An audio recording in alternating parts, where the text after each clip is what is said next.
सभी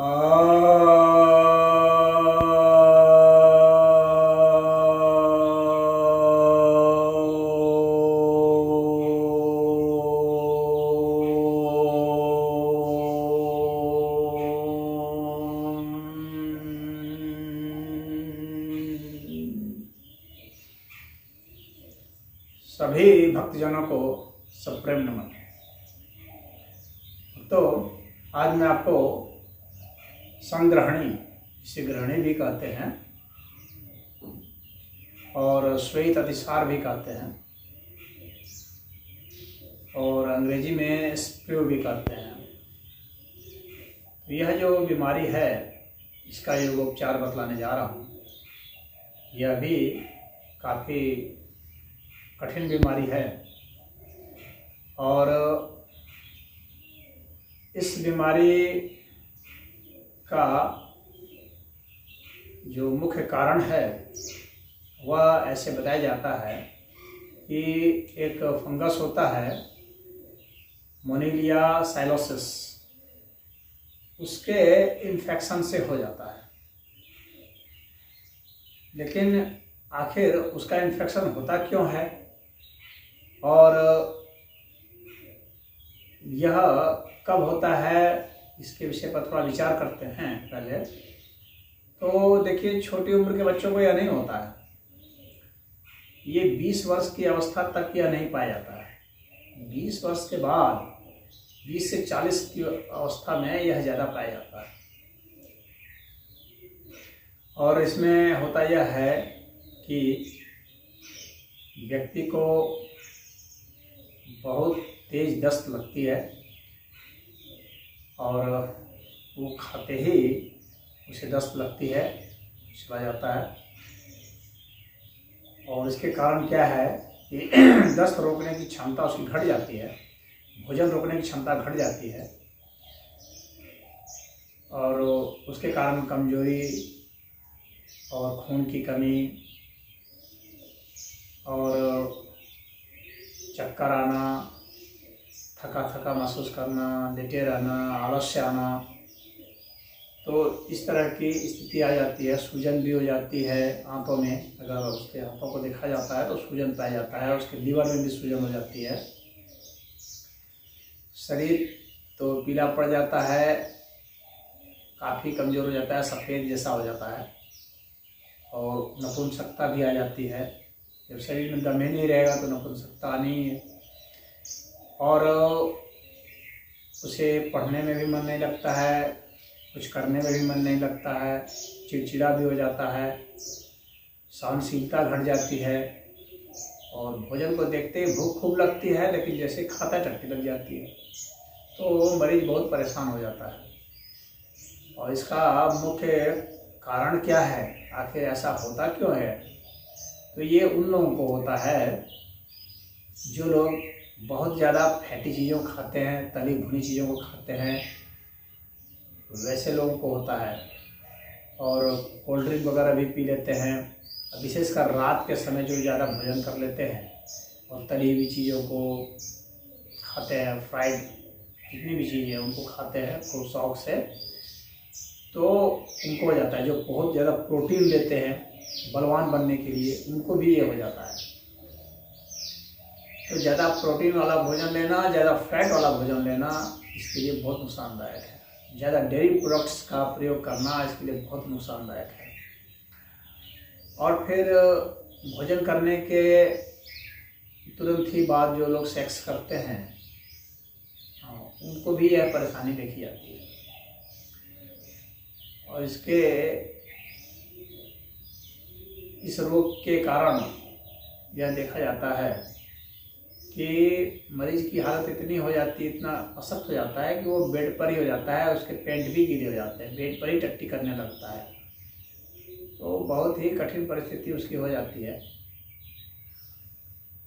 आंतें उसकी बहुत कमज़ोर हो जाती हैं, शरीर का सारा अस्त व्यस्त, सारा रस निकल जाता है बाहर। तो अब प्रश्न उठता है कि अब वो कुछ भी कोई भोजन करता है, ग्रहण नहीं होता शरीर में, बाहर निकलने लगता है, एकदम फ्री हो जाता है। और प्रश्न उठता है कि व्यक्ति क्या करे, कैसे वो करे। दवाओं का तो कोई बहुत प्रयोग करते हैं लोग, लेकिन दवाओं से ही सिर्फ नहीं हो सकता है यह ठीक। या तो खान पान की प्रक्रिया और जो योग वगैरह है उसको ये अगर किया जाए तो यह सही हो सकता है। तो पहले मैं बताऊं कि भोजन में क्या लेना है। तो भोजन में जो आटा है तो कौन सा आटा खाना है, तो केला का, कच्चा केला का आटा बना लें। कच्चा केला को सुखा करके पाउडर पीस करके आटा बनाया जा सकता है, या कच्चा केला को उबाल लीजिए, उबाल करके फिर सुखा लीजिए, सुखा करके फिर और उसको आटा बना लीजिए। एक तो वो बहुत अच्छा उपाय है। और उस आटे में फिर सिंगाड़ा जो होता है उसका आटा ले लें, सिंगाड़े का आटा, और जौ का आटा यह ले लें, और चना का आटा भी उसमें कुछ मिला सकते हैं, बेशक बहुत मामूली सा, ज़्यादा प्रोटीन न रहे, यह ध्यान रहे।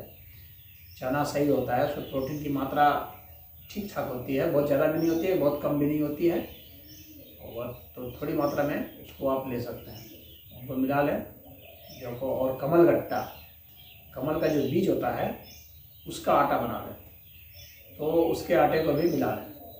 तो सबसे ज़्यादा मात्रा जो है इसमें ध्यान रहे कि केला की और सिंघाड़ा की बराबर बराबर मात्रा ले लें, और इनकी मात्रा की आधी मात्रा जो है वह कमलगट्टे की ले लें, और कमलगट्टे और जौ की मात्रा बराबर ले लें, और उसी की मात्रा में चना ले लें, यानी उनकी आधी मात्रा में ले लें।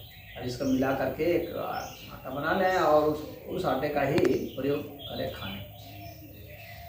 और फल में तो केला खा सकते हैं, पपीता लें और अनार लें।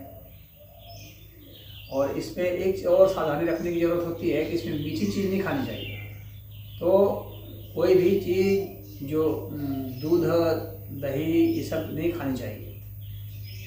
हालांकि मट्ठा किसी किसी अर्थ में दिया जाता है, तो मट्ठा, लेकिन किसी किसी को तो मट्ठा बिल्कुल सूट नहीं करेगा, क्योंकि आंतों में अगर परेशानी है, आंतों में अगर घाव वगैरह हो गए हैं, ज़्यादा पुराना हो गया, तो वो भी नहीं सूट करेगा।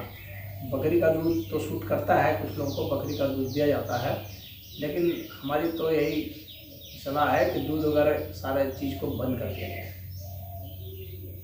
डेयरी प्रोडक्ट्स कुछ भी हो, चाहे गाय का दूध हो चाहे बकरी का दूध हो, उसको बंद ही कर दिया जाए। लेकिन बकरी का दूध से कुछ फायदा होता देखा गया है, परंतु किसी किसी अर्थ में यह और बढ़ा देता है, तो इसलिए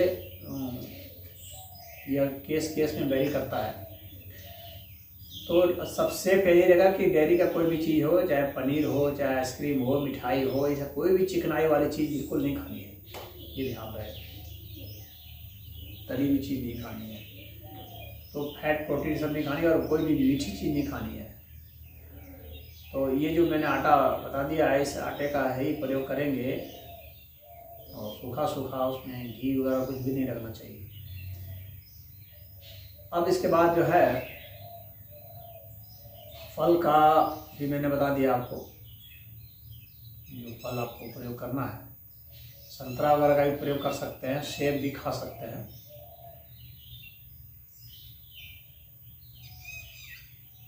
और साबूदाना खा सकते हैं। लेकिन साबूदाना में जो है दूध मिला के साबूदाना लोग बनाते हैं, तो वह न कर करके साबूदाना की जो है रोटी भी बनती है, तो वह रोटी साबूदाना की बनाना, या साबूदाना का भात बनता है तो भात बना लें, तो वह ज़्यादा अच्छा रहेगा साबूदाने का। और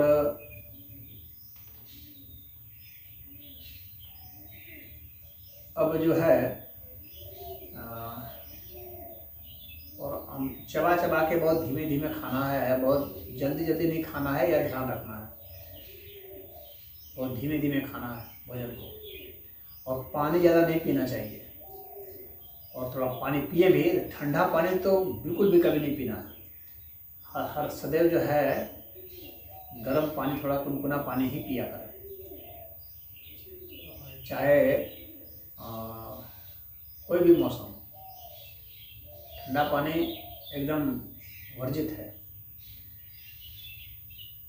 अब इसके बाद आपको बताऊं कि कुछ आयुर्वेदिक में उपाय बता देता हूँ, तो इसके बाद मैं योग पढ़ाऊँगा। तो आयुर्वेद में देखिए, मैं आप लोगों के लिए, क्योंकि एक वक्त है उनका रिक्वेस्ट आ रहा था, से बहुत लोग आते हैं हमारे पास, तो रिक्वेस्ट कर रहे थे कि उनकी स्थिति खराब है, तो कुछ इसका उपाय बताया जाए। तो मैं उपाय बता देता हूँ और क्या क्या इसमें लेना है, तो वह मैंने प्रिपेयर कर लिया है, तो उसको आप लोग नोट कर लेंगे। और क्योंकि हमारे यहाँ तो इसकी औषधि बनी हुई है आश्रम में, लेकिन जो यहाँ नहीं आ सकते तो वे अपने घर पर ही ये बना लें। हालांकि पूरा फार्मूला तो नहीं दिया जा सकता, लेकिन एक मोटे तौर पर मैं आपको दे रहा हूँ, जो कि बहुत ही लाभकारी होगा। तो उसको आप लोग ज़रूर अपने घर में बना लें। तो क्या क्या करना है तो मैं आपको बता देता हूँ।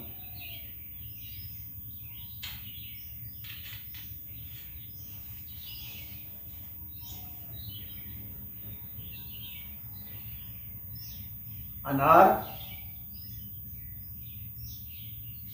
बबूल की गोंद और बबूल की छाल ले लेंगे, मोचरस, नागर मोथा, काली मिर्च, आम की जो गिरी होती है उसको ले लेंगे, इमली की गिरी ले लेंगे, कूड़े की छाल ले लेंगे, गिरोए लेंगे, सौंफ लेंगे, महुआ की छाल लेंगे, पीपल की छाल लेंगे, जामुन की छाल लेंगे, घृत कुमारी लेंगे, करौंदा पत्ता, गोरखमुंडी, गंदना बीज को थोड़ा भून लेंगे, गुमा, छोटी इलायची, पिपली, अनंतमूल, पुनर्नवा, सौंठ, मकोय, फिटकरी का भस्म बना लेंगे।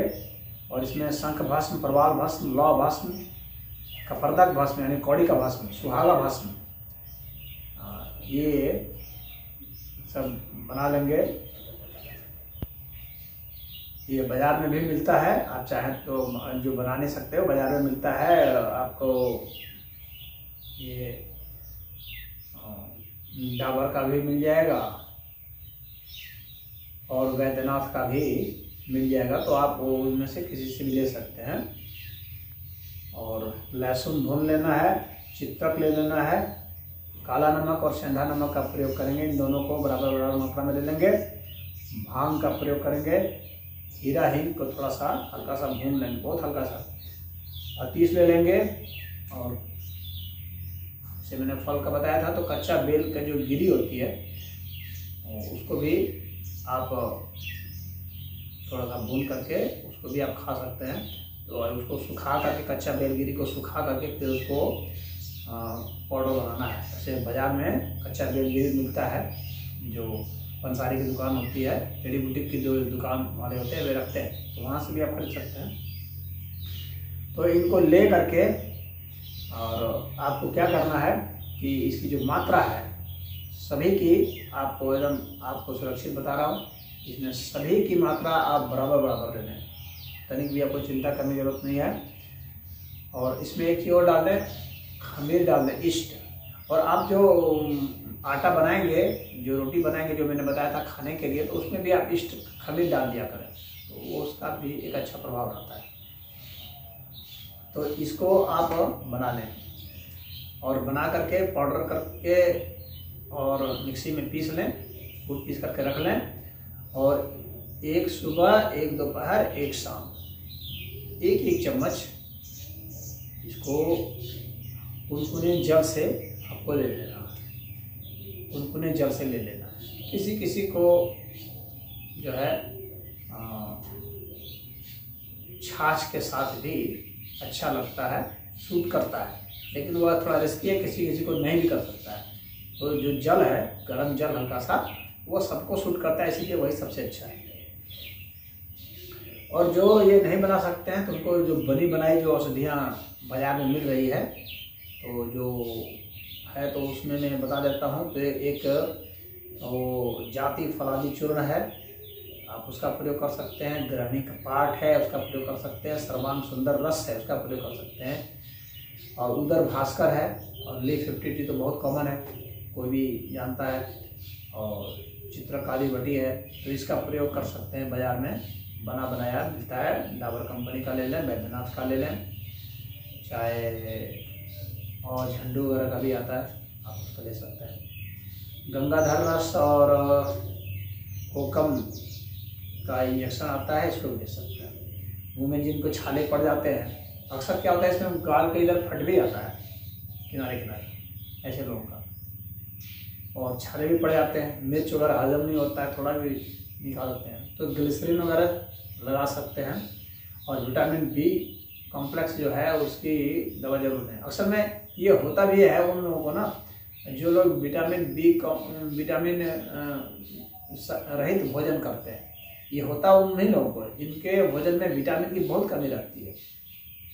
ये तो खा रहे हैं विटामिन, लेकिन उसको इतना ज़्यादा घूम दे रहे हैं कि विटामिन खत्म हो जा रहा है, विटामिन रह नहीं जा रहा है। क्योंकि विटामिन 20 से 35 डिग्री के आसपास तक ही विटामिन बरकरार रहता है। ज़्यादा तापमान से अगर आप गर्म कर देंगे, 35 डिग्री से ज़्यादा चला जाएगा तो विटामिन नष्ट हो जाएगा। तो अक्सर तो ये लोग खरीदते तो हैं, हरी सब्जी वगैरह सब खरीदते हैं, लेकिन उसको इतना भून देते हैं कि वो सब खत्म हो जाता है। तो विटामिन की कमी के कारण ही ऐसा होता है कि यह रोग ज़्यादा होता है। तो आप लोग विटामिन जो मल्टीविटामिन हैं उसको जरूर खाएं। और कैल्शियम की भी कमी हो जाती है, तो कैल्शियम भी नहीं रोक पाता है, तो कैल्शियम की गोली भी ले सकते हैं, तो वह बहुत ही अच्छा होगा। कैल्शियम लैक्टेट आता है तो उसको ले सकते हैं, कैल्शियम की गोली आती है वह ले सकते हैं। जिनके पास वो सब नहीं है, तो थोड़े आर्थिक रूप से कमज़ोर हैं, वो चूना खरीद लें, बाजार का चूना, और उसी का जो उस चूना का पानी जो है उसका प्रयोग करें 1-1 चम्मच, या फिर उस चूने की ही छोटी छोटी गोली बना लें, सरसों के दाने की इतनी बड़ी बड़ी, और उसी का 2 बार प्रयोग करें सुबह शाम, तो वही फल देगा आपको। तो इतना है। और इसमें यह कहूँगा कि इतना जो अगर आप लोग कर लेंगे तो वह ठीक हो जाएगा। अब मैं आपको कुछ योग उपचार बता रहा हूँ। तो सबसे पहले देखिए, आसान सा ही बताता हूँ।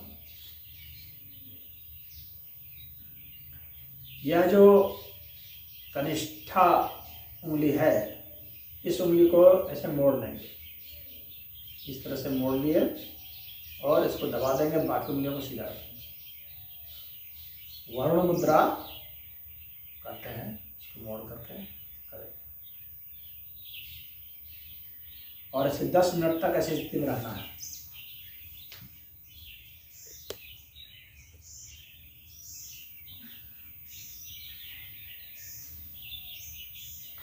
दस मिनट तक ऐसी स्थिति में रहेंगे, सीधा बैठेंगे। दूसरा, इसको इधर से दबा देंगे, यहाँ से, जहाँ ये मुड़ता है यहाँ से ऐसे दबा देंगे सीधा। इसमें भी 10 मिनट तक रहेंगे। इंद्र मुद्रा, तो इंद्र मुद्रा वरुण मुद्रा दोनों ही कर लेना है 10-10 मिनट। इसके बाद आपको ताली आसन करने हैं, आगे और पीछे दोनों तरफ ताली बजाना है।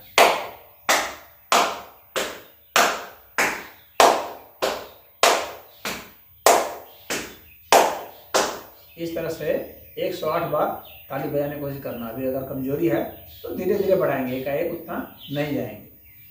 और जैसे मैंने इसको बताया था 10 मिनट के लिए, तो अगर शुरू में 10 मिनट नहीं कर पा रहे हैं, 5 मिनट कर पा रहे हैं, तो ठीक है, 5 मिनट से शुरू करते करते करते 10 मिनट तक जाएंगे। इसके बाद जो है आपको कपालभाति प्राणायाम करना है और उसमें इस उंगली को दबा देना है ऐसे,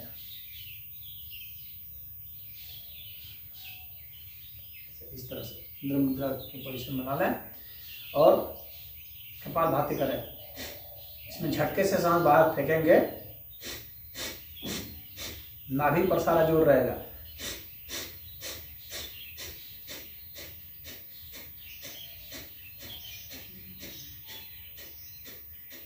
इस तरह से 108 बार करेंगे। इसके बाद जो है नाड़ी शोधन प्राणायाम करेंगे। बाएं नाक से सांस भरेंगे और बाएं नाक से सांस छोड़ेंगे 5 बार।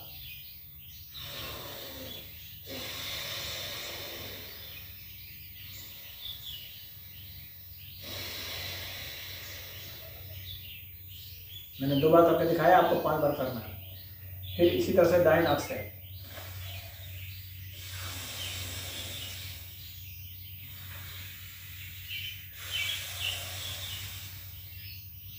मैंने 2 बार किया, आपको 5 बार करना है। अब बाएं नाक से सांस भरेंगे और दाएं नाक से सांस छोड़ेंगे 5 बार। मैं 2 बार करके दिखा रहा हूँ।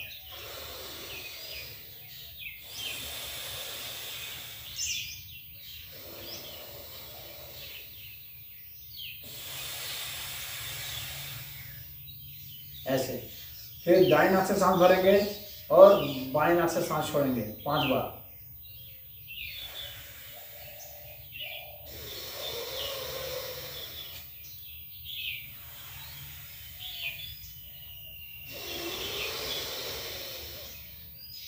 ऐसा 5 बार करना है। अब बाएं नाक से सांस भरेंगे, दाएं नाक से छोड़ेंगे और तत्काल ही दाएं नाक से सांस भरेंगे और बाएं नाक में छोड़ेंगे 5 बार। लेकिन मैं आपको सिर्फ 2 बार दिखा रहा हूँ।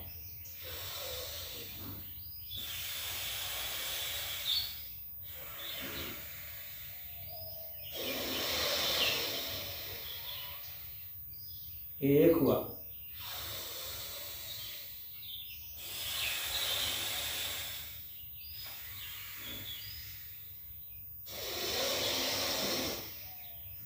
दो हुआ। ऐसे ऐसे आपको 5 बार करना है। तो ये जो है नाड़ी शोधन का प्रथम चरण पूरा हो जाता है और इस तरह से इसके चरण बढ़ाते जाते हैं। जैसे 5-5 बार का शुरुआत किया है, फिर 10-10 बार, फिर 15-15 बार, फिर 20-20 बार, फिर 25-25 बार।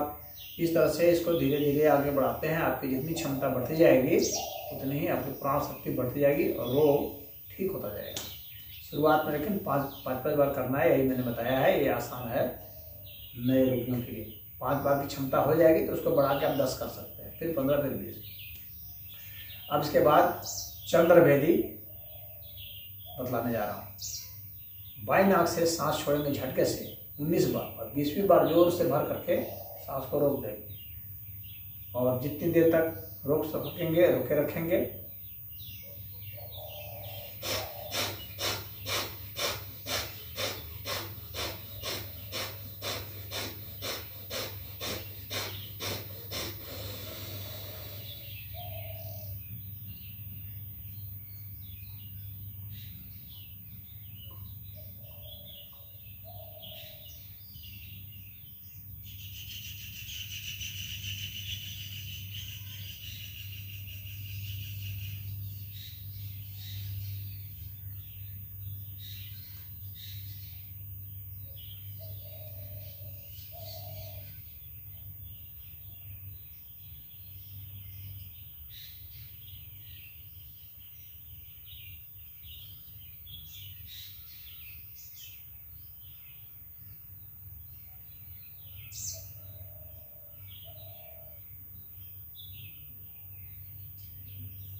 ये मैंने 1 बार करके दिखाया, आपको ऐसे ऐसे 5 बार करना है चंद्रभेदी। अब इसके बाद सूर्यभेदी, वो भी मैं 1 बार दिखा रहा हूँ, आपको 5 बार करना है और ठीक ऐसा ही करना है जैसे चंद्रभेदी को किए थे। 19 बार झटके से सांस लेंगे छोड़ेंगे और 20वीं बार खूब जोर से सांस भर लेंगे और सांस को रोक देंगे और अधिक से अधिक देर तक रोकने की कोशिश करेंगे। फिर सांस को छोड़ देंगे।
अब इसके बाद आपको अग्निसार प्राणायाम करना है। सांस को भर लेंगे, भरने के बाद सांस को बाहर निकाल देंगे, निकालने के बाद अधिक से अधिक निकालेंगे, निकालने के बाद सांस को रोक देंगे और सांस को रोकने के बाद रोके में ही इस क्रिया को करते हैं और पेट को ऊपर ले जाएंगे और नीचे छोड़ देंगे, ऊपर ले जाएंगे नीचे उड़ेंगे, जितना ऊपर नीचे आप कर सकते हैं। मैं एक बार करके दिखाऊंगा आपको, वैसा वैसा 5 बार करना है। तो पहले मैं आपको दिखा रहा हूँ।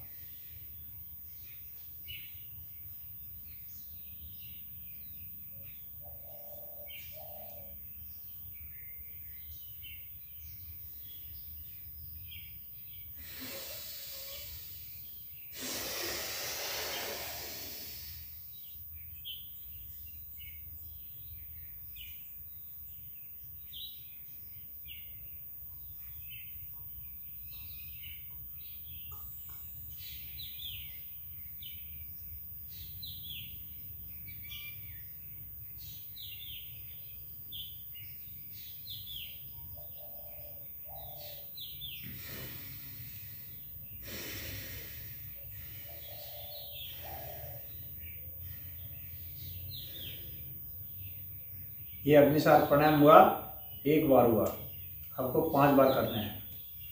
अब इसके बाद उद्यान बंद बता रहा हूँ। उद्यान बंद में सांस को बाहर निकाल देंगे, पूरी हवा निकाल देंगे, यानी रेचक करेंगे, फिर सांस को रोक देंगे और रोकने के बाद पेट को भीतर ले जाएंगे, सटक लेंगे, हवा की अंदर की हवा की शक्ति से उसको खींचेंगे। जो थोड़ी बहुत हवा बची रह जाती है उससे खींचेंगे, वो ऊपर चली जाएगी। मांसपेशियों की ताकत से नहीं खींचना है, ये ध्यान रहे।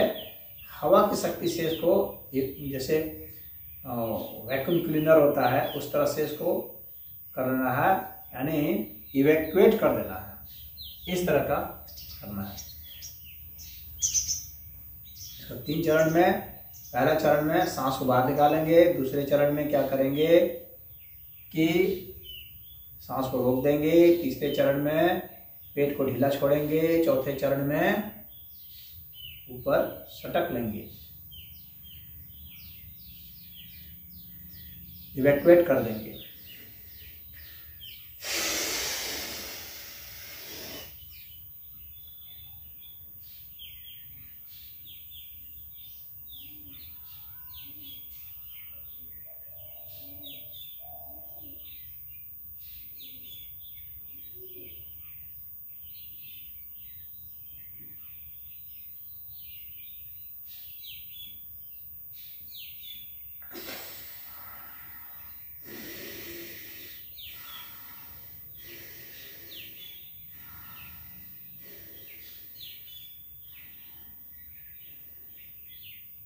ये एक बार हुआ, आपको कम से कम 5 बार करना है। अब इसके बाद सांस को, और ये जितनी भी योग की क्रियाएं होंगी ये शौच क्रिया से निवृत्त होकर के ही करना है। मैं बताना भूल गया था। तो शौच क्रिया से निवृत्त होकर के ही करेंगे, मतलब खा पी करके नहीं करेंगे, और खुले स्थान पर कमलदरी बिछा करके ही आपको इसे करना है। और प्रातःकाल और सायंकाल दोनों समय करेंगे तो जल्दी खड़ा होगा। और प्रातःकाल तो ठीक ही है, लेकिन सायंकाल भी करने की कोशिश करेंगे। मरीज को चाहिए कि दोनों टाइम करें। अब इसके बाद जो है मूलबंध। मूलबंध बहुत जरूरी है। देखिए इसमें योग की भाषा में अगर देखा जाए तो इसमें क्या होता है कि नाड़ी डिग जाती है, और स्वाधिष्ठान चक्र, मणिपूरक चक्र और मूलाधार चक्र, तीनों ही चक्र इसमें प्रभावित हो जाते हैं। ये तीनों ही चक्र जो है बिल्कुल बिगड़ जाते हैं, विपरीत हो जाते हैं, और इसलिए ये रोग हो जाता है। यानी स्वाधिष्ठान चक्र, मणिपूरक और मूलाधार चक्र, तो इनको ठीक करना है। तो अब जो है आपको मूलाधार चक्र को ठीक करने के लिए बता रहा हूँ मैं कि सांस को बाहर निकाल देंगे, फिर मलद्वार को ऊपर की ओर संकुचित करेंगे, जैसे कि हमें टट्टी रोकनी हो उस तरह से आपको ऊपर की ओर पूरा बल लगाना। मलद्वार को और मूत्रेंद्रिय को, दोनों को, गुदेंद्रिय और मूत्रेंद्रिय दोनों को ही ऊपर की ओर खींचना है। तो और खींच करके आपको क्या क्या करना है, होल्ड किए रहना है। जितना अधिक से अधिक देर होल्ड कर सकते हैं, और सांस को थोड़ा थोड़ा चलने देंगे।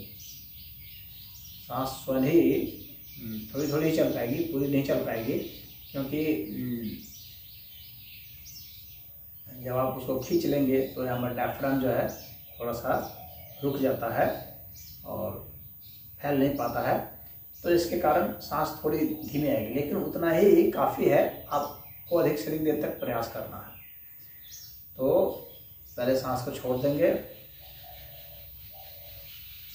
फिर गुदेंद्रिय को, मूत्रेंद्रिय को ऊपर की ओर खींच लेंगे, पूरी ताकत से खींच लेंगे और होल्ड किए रहेंगे। आप दोनों घुटने को पकड़ सकते हैं इस तरह से, ताकि आपको बल मिलेगा अधिक। यह जो है जितने भी हैं उसमें सबसे महत्वपूर्ण है, ये सबसे अधिक ताकत देगा आपको, और यह टट्टी को निकलने नहीं देगा। जिस तरह से खाते ही टट्टी तुरंत हो जाती है तो वो नहीं हो पाएगी, होल्ड करने की ताकत आ जाएगी।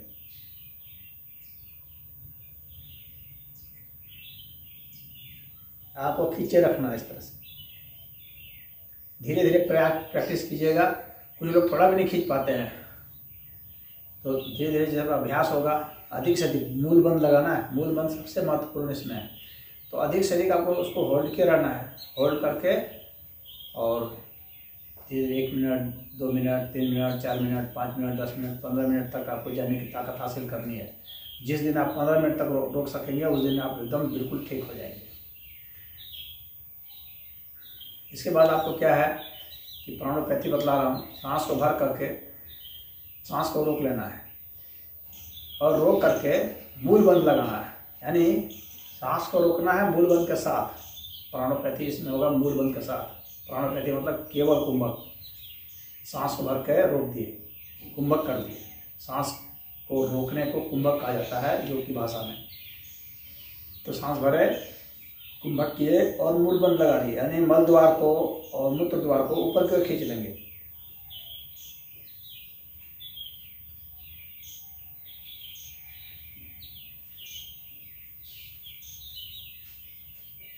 अधिक से अधिक देर तक इसको खींच करके रखना है, इतना देर तक रख सकते हैं। तो एक यह हो गया। इसके बाद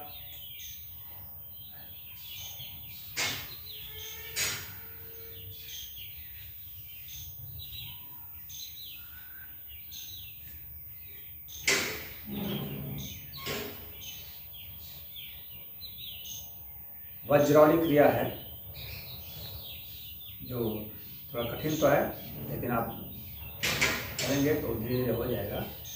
मल द्वार को सिकुड़ना है, फिर अपनी जगह पर जाने देना है, फिर सिकुड़ना है, फिर जाना है। मूत्र द्वार को सिकुड़ लेना, ऊपर की ओर सिकुड़ना, फिर अपनी जगह पर जाने देना है। बाहर की ओर नहीं ढकेलना, ये ध्यान रहे, अपनी जगह पर सिर्फ जाने देना। ऊपर की ओर खींचेंगे, फिर छोड़ देंगे, फिर ऊपर की ओर खींचेंगे, फिर छोड़ देंगे।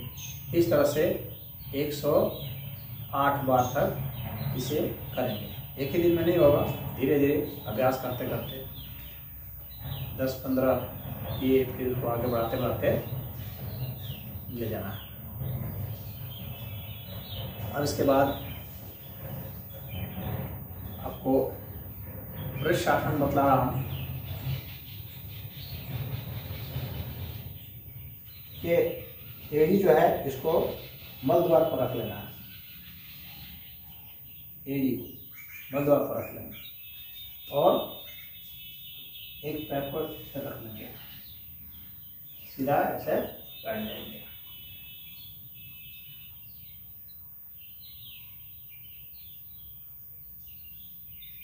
पाँच मिनट तक की बैठने की ताकत हासिल करनी है। खाना खाने के बाद आप कोशिश कीजिए ऐसे बैठने का। पहले भी अभ्यास कर, सुबह भी अभ्यास करेंगे, शाम भी अभ्यास करेंगे, और खाना खाने के बाद इसी पर बैठ जाएंगे। दोनों पैरों से, पहले बाएं पैर से फिर दाएं पैर से, इस तरह से बैठेंगे।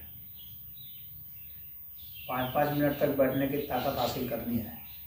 और इसमें भी क्या करना है कि मल द्वार को और मूत्र द्वार को, गुदेंद्री और मूत्रेंद्री को ऊपर की ओर सिकोड़ लेना है, और सिकोड़ करके तब बैठना है।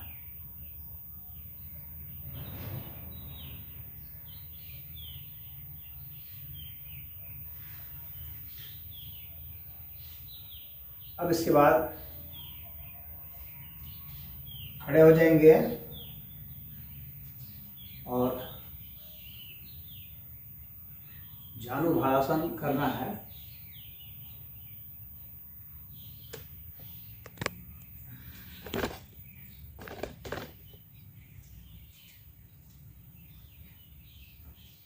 दोनों पैरों को सटा देना है और जमीन को स्पर्श कराना है।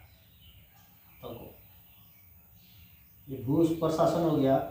फिर इसको मुट्ठी बंद करके सटाना है, फिर हथेली को सटाना है, फिर हथेली को सामने ले आना है और चेहरे को यहाँ सटाना है।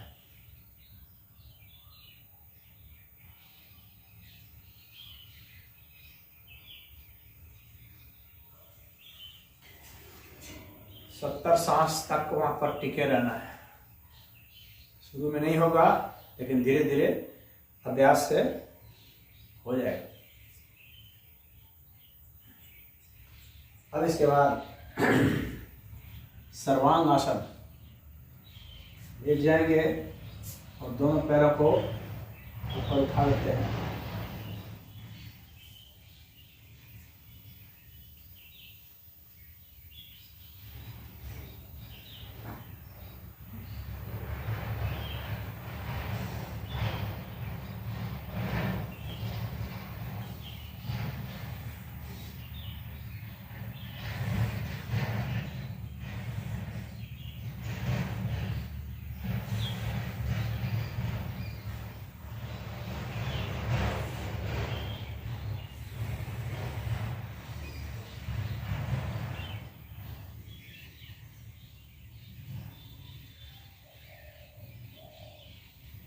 विपरीत करनी।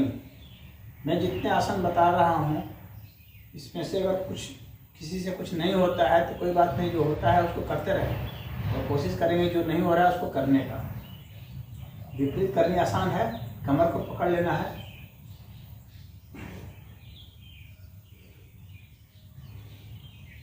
और ऊपर उठा देना पैर को। सर्वांग आसन से बहुत आसान है ये। अब इसी में अगर इसको और नीचे पकड़ेंगे तो सर्वांग आसन हो जाएगा।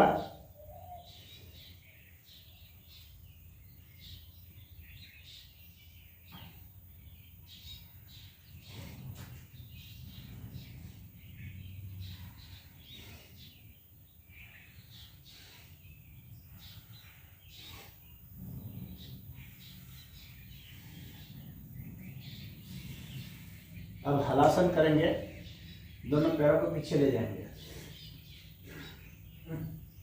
जमीन से स्पर्श करा देंगे, दोनों हाथों को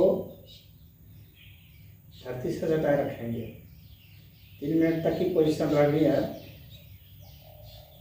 70 सांस आपको टिके रहना है। शुरू में नहीं टिक पाएंगे, जितनी देर टिकते हैं बस उससे थोड़ा थोड़ा आगे बढ़ाना है प्रतिदिन। और घुटना सीधा रहे, घुटना मुड़ना नहीं चाहिए।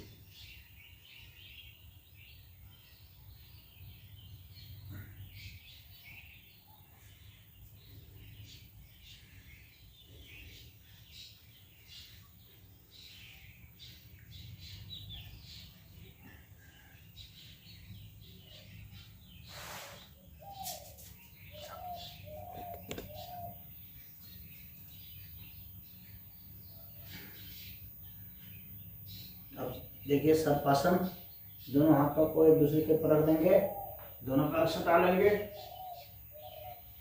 कमर को दबाएंगे, ऊपर की ओर देखेंगे।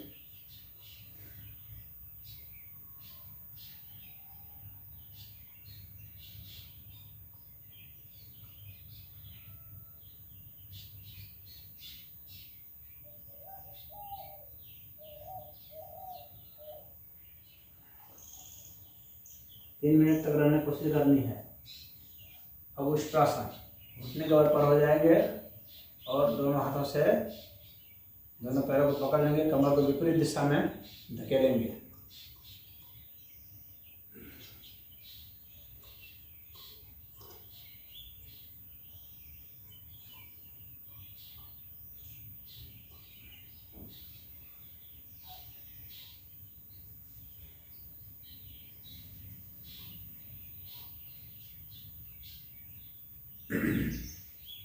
और चक्रासन, हाथ को उल्टा मोड़ लेंगे। इनको ताकत है, जो बहुत गंभीर मरीज है उसको करने की जरूरत नहीं है, लेकिन जो उतने गंभीर नहीं है, जिनमें बल बाकी है, वे इसको कर सकते हैं। सिर के बल पर हो जाएंगे, उठा लेंगे।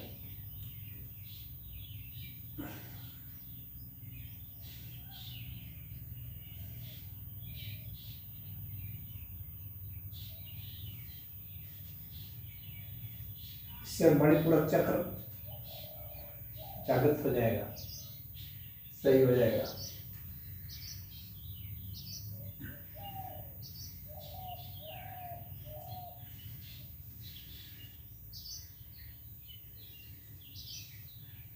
अब जो है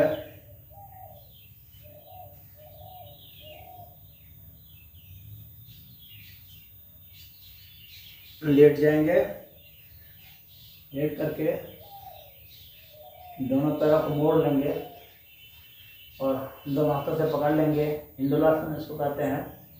सांस को छोड़ देंगे बाहर, सांस को छोड़ करके सांस को रोक देंगे और रोकने के बाद पैर की ताकत से हाथ को खींचेंगे और आगे पीछे झूलेंगे। और सारी क्रिया सांस रोक करके ही होगी, ये ध्यान रखने वाली बात है। थोड़ा कठिन आसन है कठिन मरीजों के लिए, जो ज़्यादा गंभीर मरीज हैं, लेकिन जो साधारण मरीज हैं वे तो कर सकते हैं।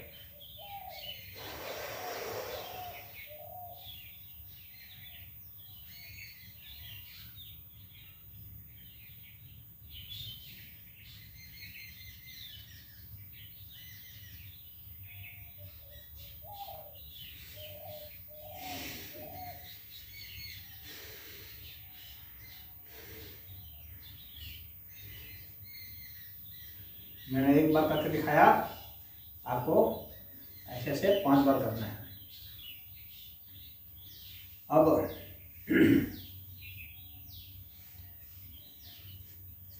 इसको पद्मासन की स्थिति लगा लेंगे और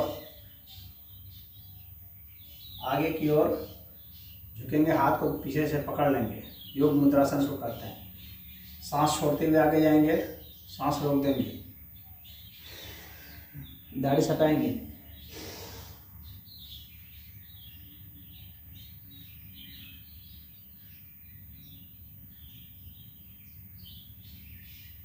सांस भरते हुए वापस आ जाएंगे। फिर कोशिश करेंगे बगल में जाने का, इस साइड, फिर इस साइड, बाएं तरफ जाएंगे।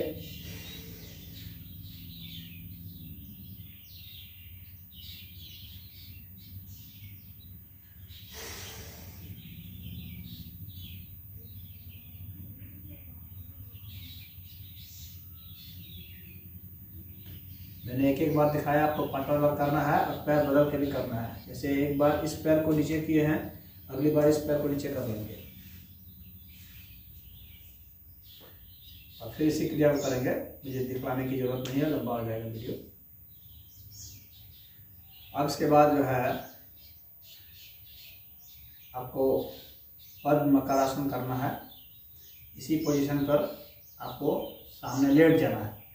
जैसे अभी किया और सामने लेट गए, इस तरह से दोनों हाथों को मिला लेंगे।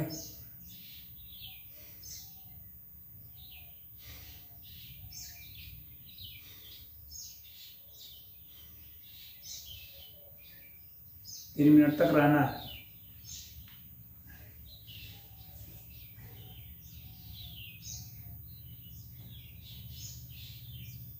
अब नाभ्यासन करेंगे। पैर उठा लेंगे, हाथ उठा लेंगे, सिर्फ नाभि के बल पर शरीर टिका रहेगा।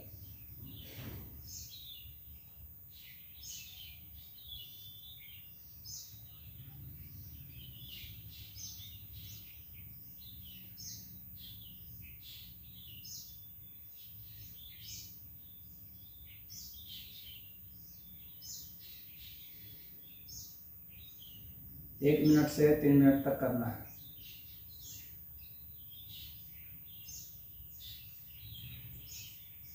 अब इसके बाद सिर झुका लेंगे, बाएं पैर को उठाएंगे,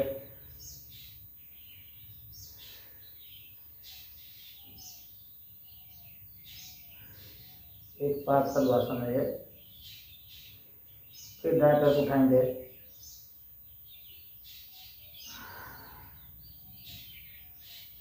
हाथ सामने लाए, एक हाथ उठाएंगे, बाएं हाथ, फिर हाथ को उठाएंगे,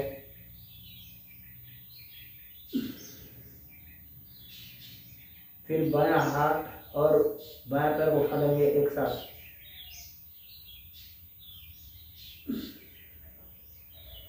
फिर दायां हाथ और दाएं पैर को एक साथ उठाएंगे,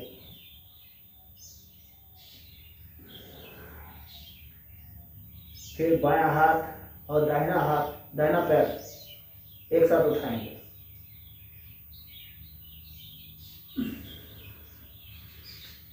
फिर दाहिना हाथ और बायां पैर एक साथ उठाएंगे,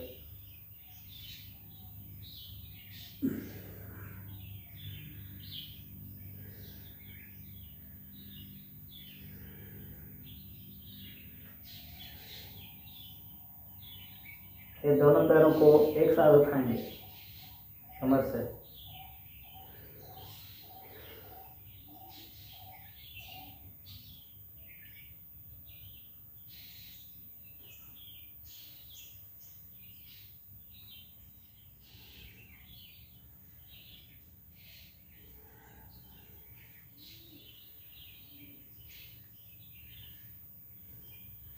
अब उधर मुष्टि का आसन बतला रहा हूँ। इसमें क्या है, दोनों उंगलियों को नाभि के भीतर डाल देना है और इस पोजीशन पर बैठना है। इस पोजीशन पर बैठेंगे, नाभि के भीतर डाल देना है और भीतर डाल करके सांस को बाहर निकाल देना है और सांस को बाहर निकाल के सांस को रोक देंगे। रोक करके इन दोनों को ऐसे ऐसे गोल गोल भीतर घुमाएंगे, घड़ी की दिशा में, घड़ी के विपरीत दिशा में, क्योंकि वहीं की नाड़ी गड़बड़ हो जाती है, इसके कारण ये रोग होता है।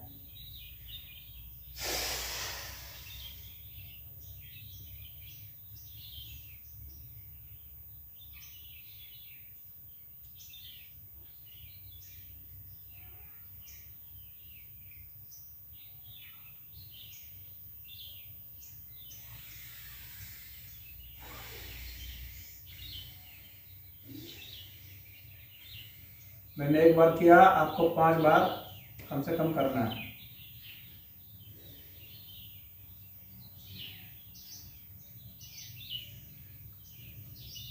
अब नॉलेज के लिए बतला रहा हूँ। खड़े हो गए, सांस को बाहर निकाल करके सांस को रोक देंगे और सांस को रोक करके पेट को ढीला छोड़ेंगे, सटक लेंगे और फिर घुमाएंगे घड़ी की दिशा में एक बार, और एक बार फिर घड़ी की दिशा में घुमाएंगे। अगली बार सांस को ऐसा करके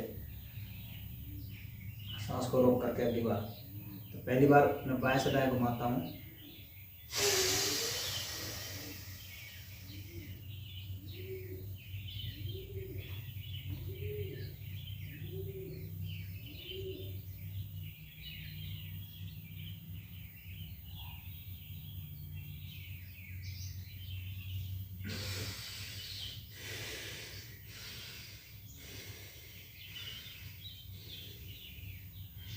मैंने एक बार दिखाया करके, आपको कम से कम 5 बार करना है।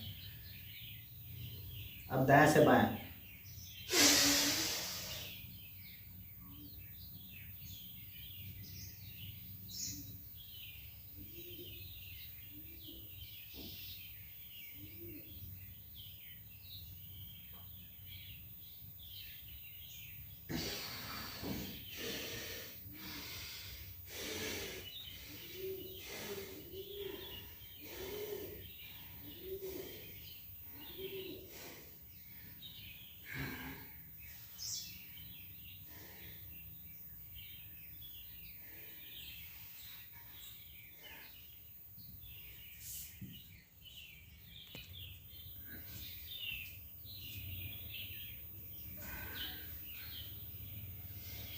अब आपको एक्यूप्रेशर विधि बतला रहा हूँ। कनिष्ठा उंगली के ठीक नीचे आ जाएं, 2 उंगली नीचे बाएं हाथ में, और यहाँ दबाएं 5 मिनट तक।